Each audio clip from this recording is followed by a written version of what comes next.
Hey there, Redeemer community and others who are tuning into this video. As you can notice by my surroundings, we are not in the church this week, but we are in a makeshift office here in the corner of my basement.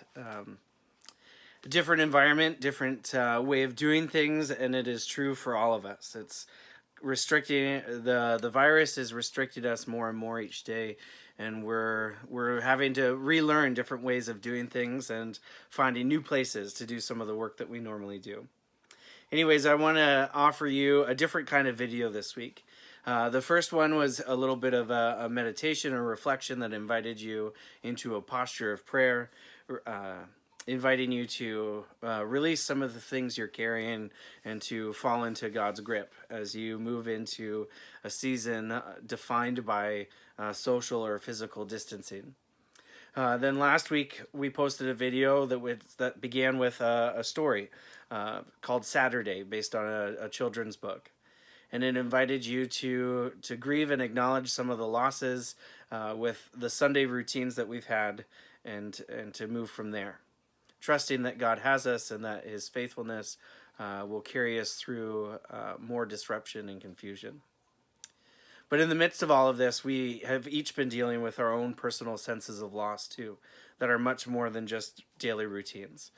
Families here in the Sarnia, Lambton community and well beyond are affected by the COVID-19 virus and the way that it is affecting our loved ones. We have individuals in our hearts and in our minds that we know of, even as we're listening to this, who have either lost their lives due to this virus or are fighting for their lives as we speak. We watch global statistics climb every day. We watch government struggle to figure out how to respond. And there's a real weightiness that comes with all of this. In fact, it would be fitting to describe the time of life that we're in as being a storm or a chaotic time, a time of crisis, global crisis at that. I've been living in that space a little bit myself lately, wondering about how to support, encourage, and to lift up you who tune into these videos and others who I would rather see in person each day.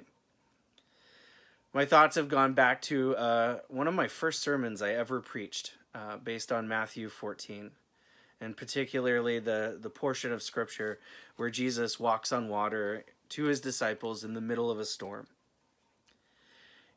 It makes me wonder what kind of things that we anchor ourselves to, what kind of hopes, what kind of reassurances we have. Because if we're normally looking to our finances to support us, well, financially, that anchor isn't there for us. If we're normally looking to government policy and the structures and institutions around us to offer what we need, well, those institutions are faltering and struggling themselves to respond. If we're normally looking to our healthcare and we have confidence in medicine and those healthcare professionals that work tirelessly to really do God's work of bringing healing to people, well, we see them struggling to find an answer to this virus too. It means that in the mystery and in the midst of this crisis, we need something else to anchor ourselves to. And so I invite you to, as Peter in the text of Matthew does, reach out for Christ's own hand and anchor yourself to Him. I don't know how things will go, as nobody else does, but I do have a confidence and a trust that God will sustain us as a people through this all. Israel, for generations, has found themselves in very critical and crisis-like states. We call it exile if we read the Old Testament. We call it persecution in the New Testament. But either way, God's people cry out, and God, in His wondrous love, finds a way to respond and answer them, constantly answering their prayer. Let me share with you the reading from Matthew 14, starting at verse 22.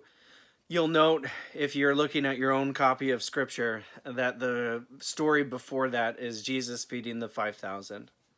It's one of those experiences that I think must have left the disciples on some sort of an amazed, sort of a high, sort of surprised, supercharged experience. where they are so confident in who Christ is that they would have been just in shock and awe by it all. After all, how else do you feed 5,000 from a basket made for one? Anyways, picking up at verse 22. Immediately, Jesus made the disciples get into the boat and go ahead of him to the other side, while he dismissed the crowd. After he had dismissed them, he went up on a mountainside by himself to pray. Later that night, he was there alone, and the boat was already a considerable distance from the land, being buffeted, battered by waves, because the winds of chaos were against it. Shortly before dawn, Jesus went out to them walking on the lake. When the disciples saw him walking on the lake, they were terrified. "It's a ghost. Surely it can't be Jesus." They cried out in fear. But Jesus immediately says to them, "Take courage. It is I. Do not be afraid." "Lord, if it's you," Peter replied, "tell me to come out to you on the water." So Jesus answers, "Come." Then Peter got down out of the boat, and he walked on water, and came to Jesus. But when he saw the wind, when he saw the chaos and the turmoil, he was afraid and began sinking. He cried out, "Lord, save me." And immediately Jesus reached out his hand and caught him. I think for you and I, it's very easy to look at the storms around us and to recognize some of our anchors have been misplaced and begin sinking beneath the water. But in this moment, I invite you to do as Peter does, and I myself have had to do on some days too, where you cry out to Jesus and you ask, "Lord, save us all," because we need him and no one else. Of course, we welcome him to work through the hands of those who are working so tirelessly to provide answers. But we need him to be leading them too, helping them to see some of the mysteries of this illness that have evaded us so far. We need him to be watching over those of us in isolation, especially those feeling the weight of loneliness right now. We need him to be watching over those who are offering their care on the front lines every day for those who are sick, that he protects them and keeps them healthy and strong too. We need him to hold the world in his hand and keep us secure. Anyways, I'm going to turn it over to Shane. I presented this theme to him and invited him to create something musical that would hopefully lift your spirit and lift your soul too. And so he's come up with that, and we've started it off with a little bit of an introduction for who he is. You'll have a chance to listen to the songs, hear some of the reasoning behind why he chose it, and I hope that you're blessed by some of the work that he's done. Hello, Shane. Hey, Joe. Hey, thanks for your help with this video for this week. Just before we jump into it and we start showing people some of what we've prepared, well, I'd like to take a moment and just ask you some questions about who are you and how you and I came to meet each other in the midst of social distancing. What a bizarre time we live in, eh? Right. It's some reassurance, though, that community can still thrive even though the distance between us is a little greater. It's true. Who are you, and what are your gifts, and why are you part of this video? Yeah, thank you. My name is Shane, and my wife and I are from northern Michigan, the Cadillac area, but for the past decade have spent our lives in British Columbia, Canada. We moved out there 10 years ago to take a music and worship position at a small Christian Reformed church at Bernie Valley CRC. And we saw that as an adventure. We were going to go, and we were going to go to the West Coast and live out there, and landed on the beautiful island of Vancouver Island. It was such a... We grew up. We changed from being these college kids to being adults to realizing that our time there had concluded as well, and decided to move to mainland Vancouver, and spent the next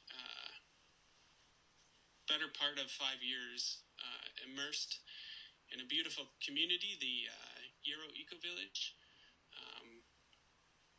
this beautiful place of trying to live in intentional community, and we fell in love.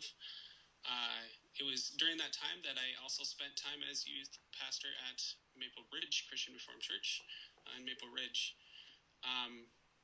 Really thankful for my time there to learn how to really think about mission and really think about living our lives missionally. But we were so in love with the Eco Village and how it was doing intentional community, and how the people were just, they were trying to figure out how to live life together in a really beautiful way. And so we really felt God call us to that. Well, in the midst of that, I became a farmer.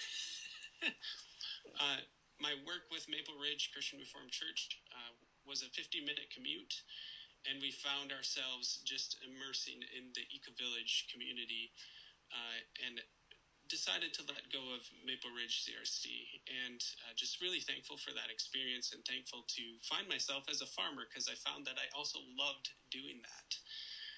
I loved to grow my own food. We had a really cool project.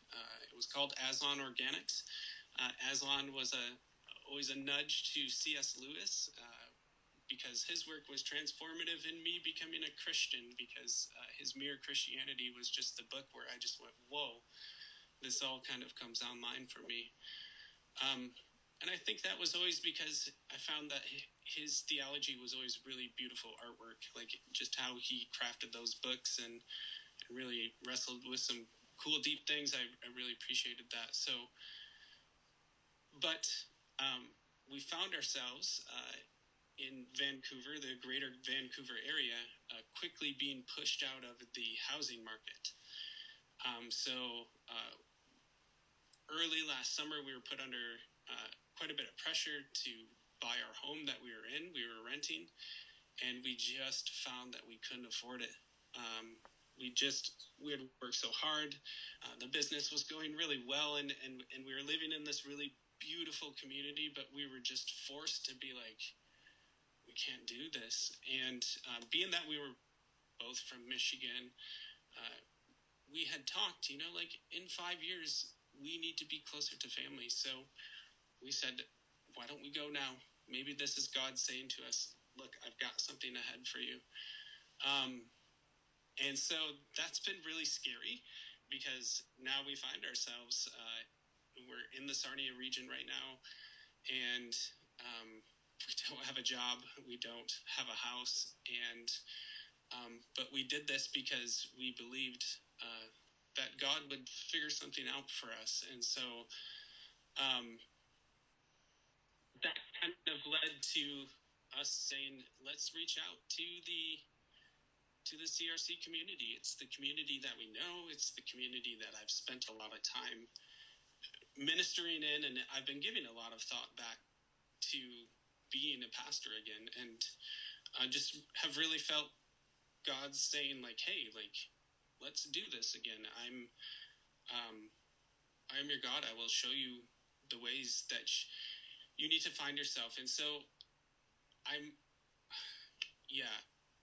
just feeling really excited, because Joe, actually, you were the one that called me. You're like, hey, I hear that you're jobless and you're homeless, and so like, I don't know how this would work, but I've got 2 kids, and they're 3 and they're 1, and we've only got a 3-bedroom house, but you could come live with me. And I was like, wow, like, so that morphed into this idea. Hey, Shane, how about you record some songs? And I said, do you have a desktop microphone? Because we're living in suitcases right now. So, you were able to hook us up with that. And then I just recorded a few worship songs, because that is one of the gifts that I have. And it was very easy and very quick. I know it's very challenging in this time of, like, how do we do church to have music? And it's a gift of mine, and I enjoyed it. It was a fun little challenge, and gave me something to do. But when we started talking about these videos that I've been doing on the weekend, I made a comment about them being somewhere between encouraging and like soul lifting. Mm-hmm. Wanting to speak to the immediate needs and concerns that people have, and reassuring them that they're not alone. Not only is there broader community around them, even though it's hidden behind walls, but that God Himself is moving within their lives. Mm-hmm. And so we kind of put that to you in terms of like the songs that you would choose and work with. And so I'm curious, what songs did you choose, and what were your motives? Like, if somebody's listening to these songs, how should they posture themselves? How should they tune their ears, or how can they sort of line up their spirit with yours so that they're worshiping in the way that you intended the song to lift them?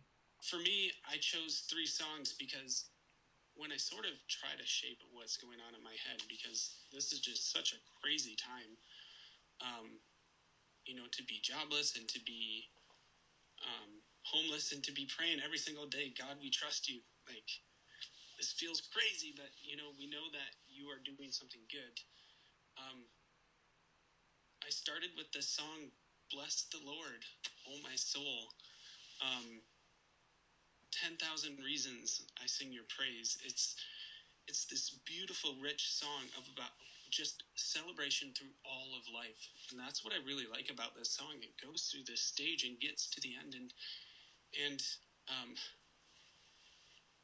when you enter something like a pandemic where the end is going to be very real for a lot of people, in a way that we probably all will know somebody affected by this disease.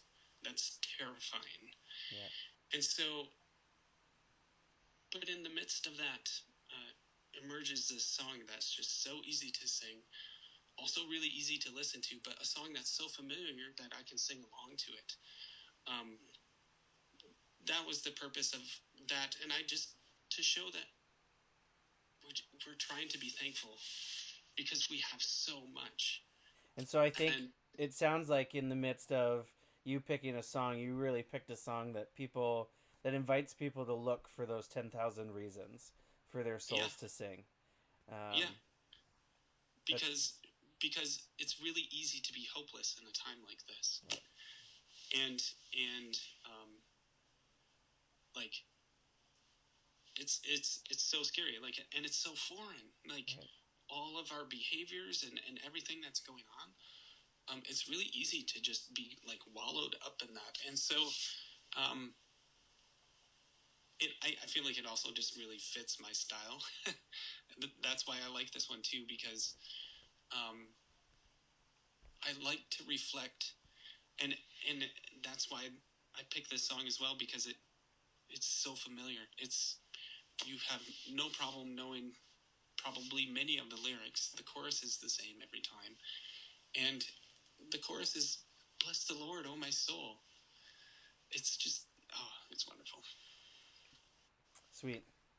Well, we thank you for sharing your gifts with us, and you know, that's certainly my prayer is that for people who are struggling and in the midst of immediate loss. I know here in the Sarnia Lambton community, there are already friends and family members who are grieving the loss of at least one life, and uh, there's this expectation that there will be more as time goes. Um, and in the midst of it, there's also these little crises that happen too, which are a more regular part of our lives. People dealing with terminal cancers, others that are dealing with an illness or an unexpected injury or incident, um, and so yeah, it's been being tied to a seat or locked in behind a door. You're forced to really ask God to lavish His blessing on people's spirits, especially as our bodies seem to be taking a beating.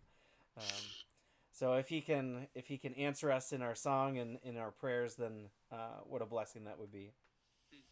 When it Like, feels like it's falling apart, how do you respond to that? Where do you go? I find that I really lean in um, to the trust factor, um, that God is in control. He has a plan, and it's really beautiful and it's really good. And I know that that's coming. Um, and the overwhelming support of the community, like through various help from others, we're okay right now. And it's stuff like that, and again, trying to be thankful for those things that helps us get through.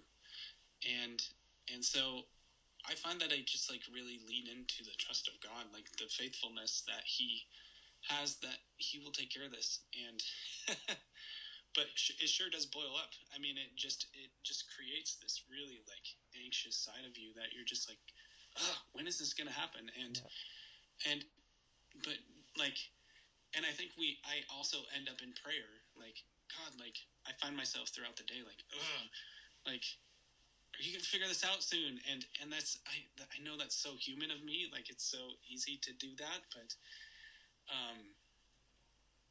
yeah, just trying to hold it together, and then at the same time just like being thankful for what I have. Yeah.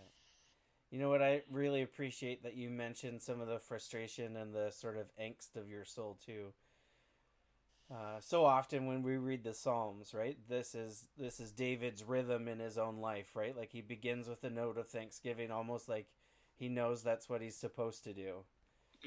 And then he begins to talk about the crisis at hand, right? Like either being pursued by what used to be family he could trust and was safe with, or others who are threatening his life, lamenting to God, and then making that sort of spiritual pivot to say, well, I don't know what tomorrow holds, but I recognize what I have today, and I give you thanks, Lord, that you're still with me in the midst of it all. And I really hear you having that same sort of cadence to the way your spirit moves in this season. Sure. What are your other songs that you have lined up?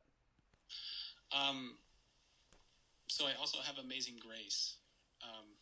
So I put this one in there because there's 3 songs sequenced together. I chose Amazing Grace because yeah, I think it's just the pinnacle of what Christianity is. It's this grace-filled relationship to God, and it's really, again, it's another one of those beautiful, familiar songs that tells the story of Christianity. So the last song, this is Amazing Grace. It's a Phil Wickham song that builds on that Amazing Grace concept that's laid out so beautifully in a hymn that's very old and very familiar, where it just talks about what God does and where God is leading us as individuals. And so I really love that. I love that sort of sense that, again, as I talked about in the beginning where you asked, who are you? I'm discovering the trust that God is going before me right now. He is loving and He is caring and He is protector and goes before us.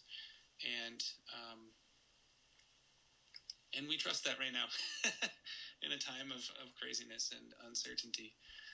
So be safe, everyone. Well, thank you again for your willingness. Anyways, I hope you enjoy this video. I hope you appreciate the rawness of it and the realism of it all. But I especially pray that it hopefully through the song and through maybe your own reflections on Matthew 14, that you will consider some of the anchoring points in your life. He's good. He's faithful. And He'll be there for you and with you in whatever it is you stand in need of. May God bless you and keep you. May the Lord turn His face towards you and give you peace, now and always. Amen.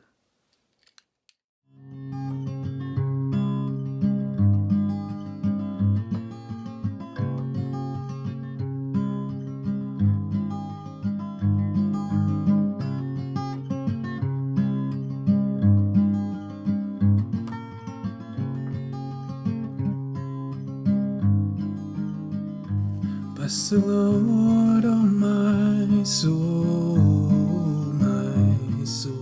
worship His holy name. Sing like never before, oh my soul, I worship Your holy name.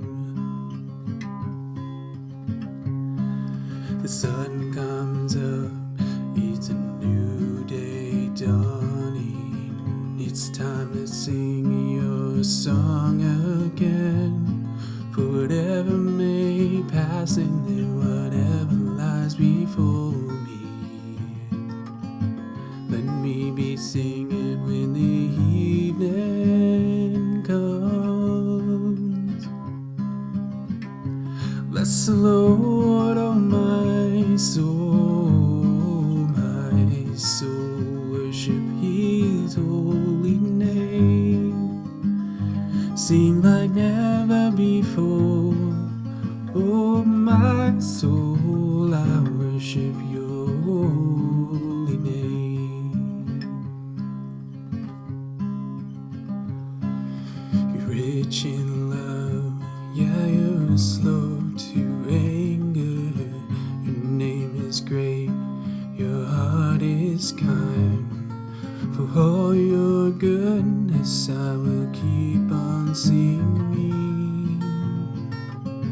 10,000 reasons for my heart to find. Bless the Lord, oh my soul,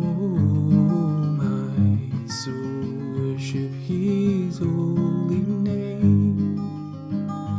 Sing like never before, oh my soul, I worship Your holy name.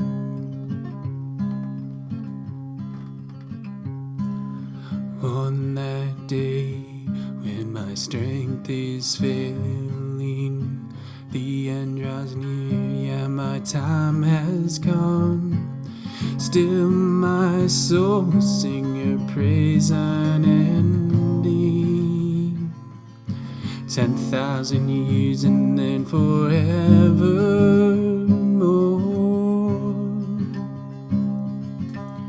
Bless the Lord, oh my soul, worship His holy name. Sing like never before, oh my soul, I worship Your holy name.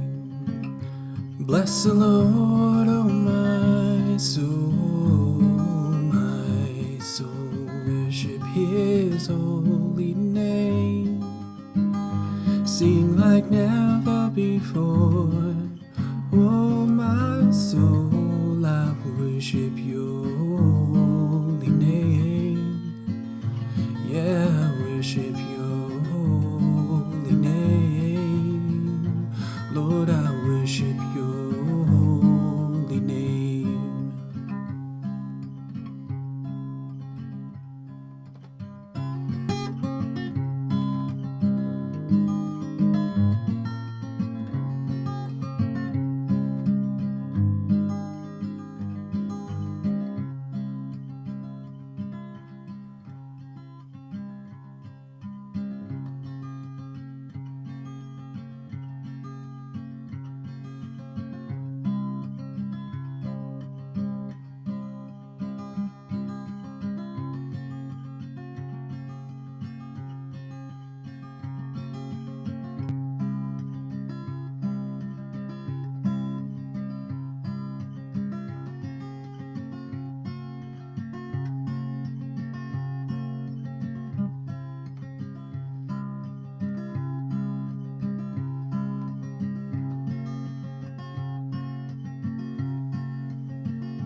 Amazing grace, how sweet the sound that saved a wretch like me.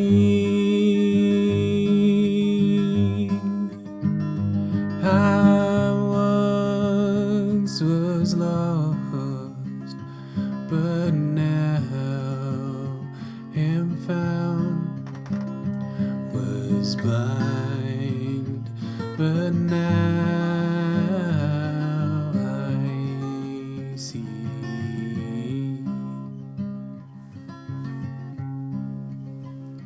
'Twas grace that taught my heart to fear is my feast. Relief,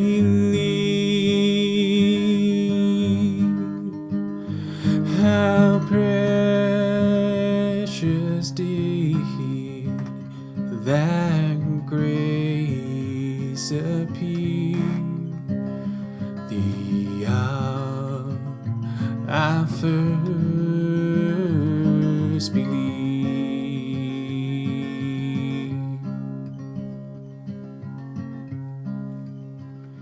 When we've been there 10,000 years, bright shining as the sun,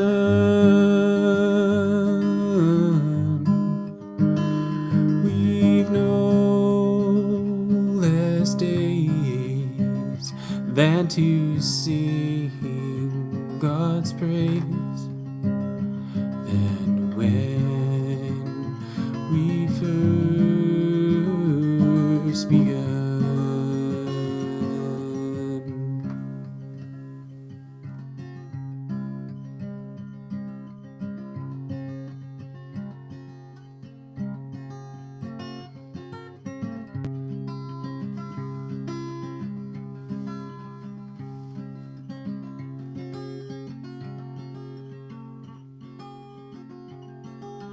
Worthy is a lamb who was slain. Worthy is a king who conquered the grave. Worthy is a lamb who was slain. Worthy is a king who conquered the grave. Worthy is a lamb who was slain. Worthy is a king who conquered the grave. Worthy is a lamb who was slain. Worthy, worthy, worthy. This is amazing grace. This is unfailing love, that you would take my place, that you would bear my cross. You laid down your life, that I would be set free. Oh, Jesus, I sing for all that you've done for me.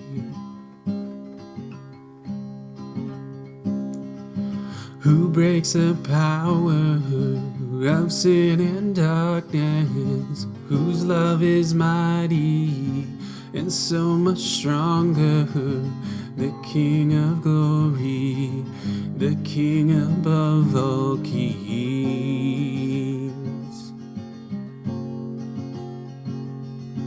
who shakes the whole earth with a holy thunder and leaves us breathless in awe and wonder, the King of glory, the King above all kings.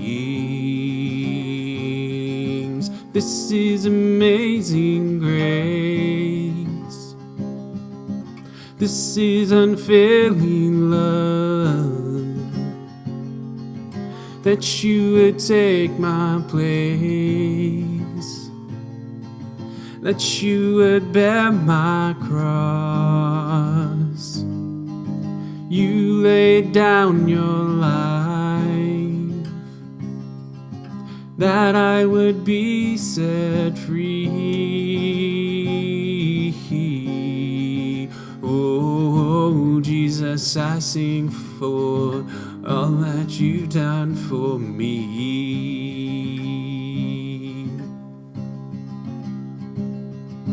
Who brings our chaos back into order, who makes the orphan a son and daughter, the King of glory, the King of glory.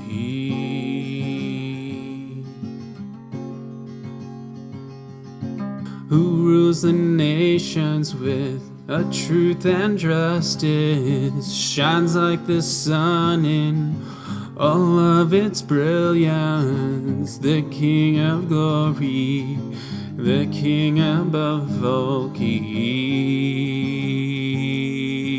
This is amazing grace. This is unfailing love, that you would take my place, that you would bear my cross. You laid down your life, that I would be set free. Oh, Jesus, I sing for all that you've done for me, all that you've done for me, all that you've done for me.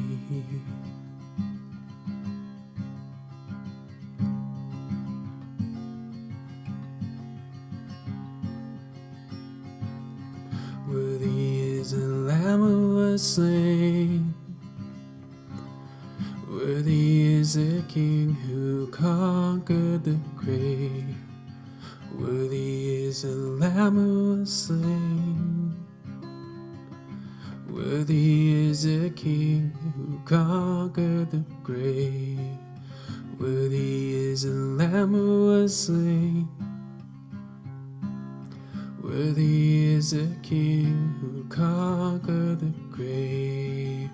Worthy is the Lamb who was slain, worthy, worthy, worthy. This is amazing grace. This is unfailing love, that you would take my place, that you would bear my cross. You laid down your life, that I would be set free. Oh, Jesus, I sing for all that you've done.